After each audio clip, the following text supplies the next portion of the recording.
Greetings from Highlights from the Hill. Good evening. Welcome to Highlights on the Hill.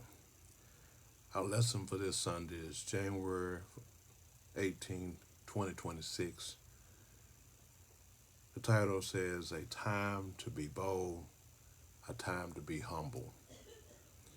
Our printed passage comes out of Genesis chapter 18, verse 25 through 27, and verse 30 through 32.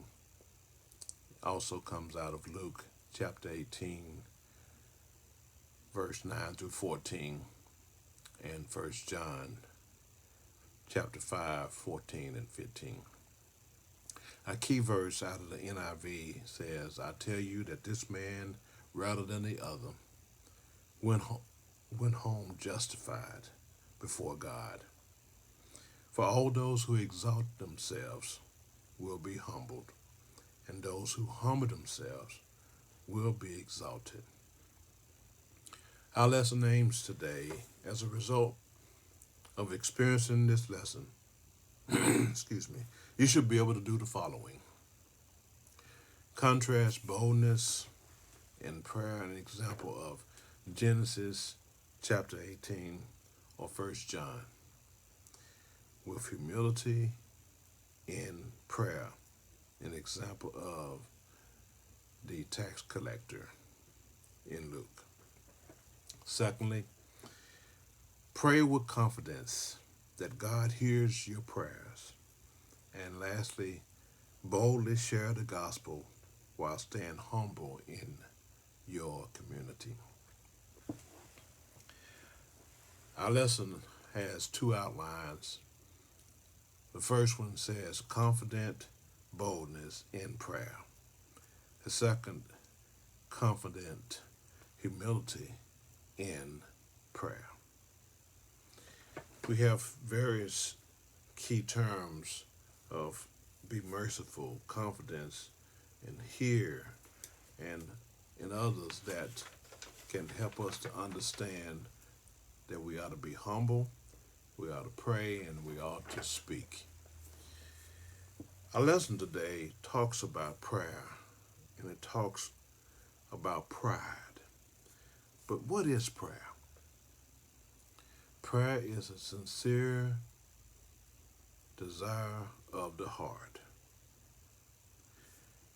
It's communicating or communication between God and man. Prayer is a heart thing and not just words.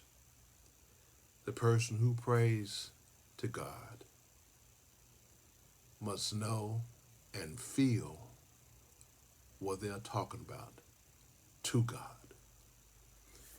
Here's the thing. Pride is one thing the person who's praying to God should not have. He should be able to pray to God because he has a relationship with God. Pride is an inflated ego of oneself who is trying to accomplish things and thinks that he's doing this on his own.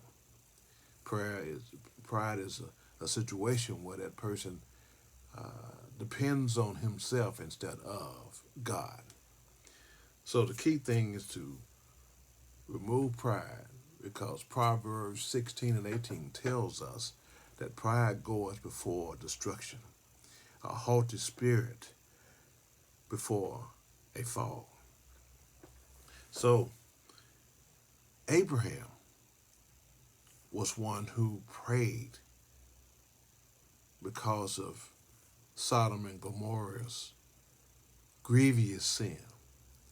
And he was making the intercession for them that God would not destroy these cities. And he prayed for the limited number of people who were righteous in those cities that God would not destroy.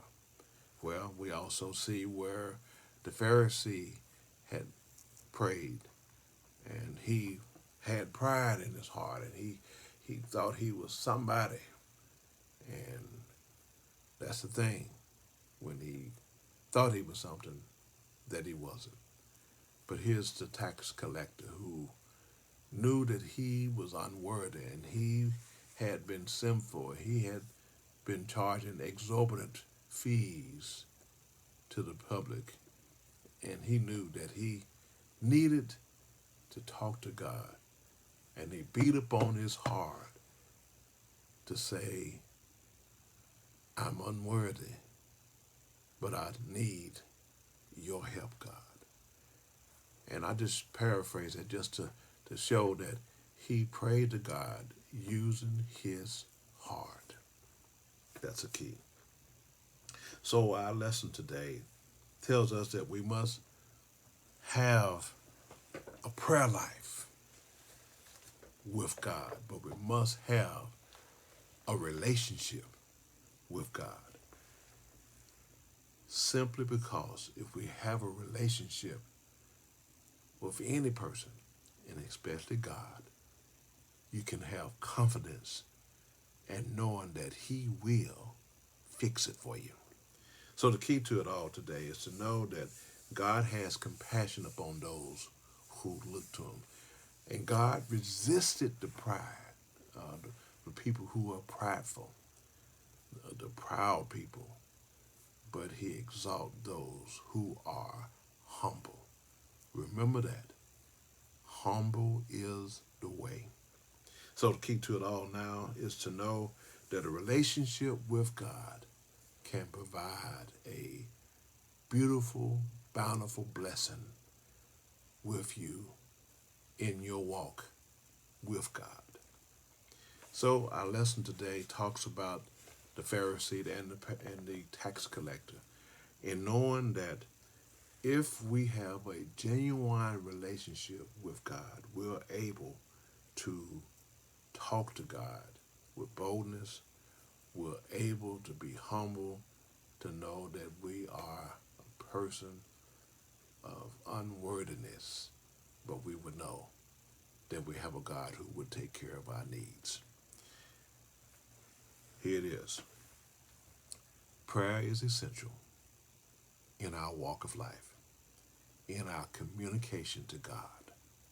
Prayer is communicating with God, and it fosters a spiritual growth for all of us and believers to mature us to where we need to be.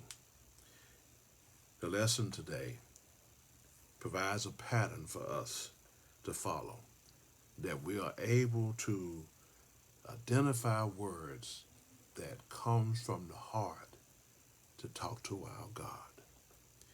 When we have a great attitude toward God, it helps us to know that we have confidence in what he can do.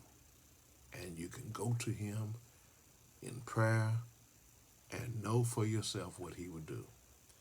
So this lesson today is for us to know to go to God in boldness, go to God in confidence, go to God in humility.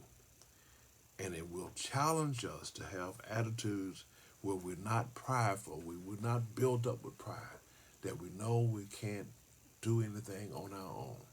When we know that God's going to fix it, we can go to him with boldness. We can go to him with power. We can go to him in confidence. Get ready for this lesson that's coming up this week. It's going to bless you. It's going to keep you. And it'll move you to have a talk with God. God bless you.